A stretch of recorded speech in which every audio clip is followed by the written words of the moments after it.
ఇద్దరు పెళ్ళాలు. శివుడు అంటే ఆనందమయుడు. ఎప్పుడూ ఆనందంగా ఉండేవాడే శివుడు. ఇద్దరు పెళ్ళాలుంటేనే ఎప్పుడూ ఆనందంగా ఉండేది. ఒక పెళ్ళాం సరిపోదు.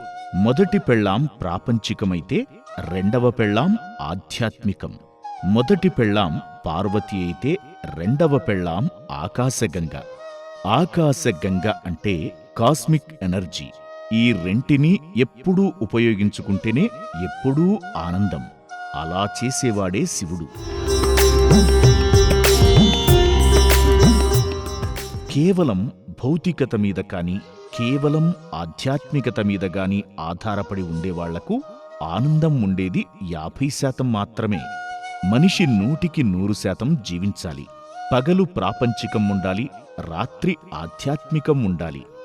పగలు భౌతిక కాయాన్ని ఉపయోగించాలి, రాత్రి సూక్ష్మ శరీరాన్ని ఉపయోగించాలి.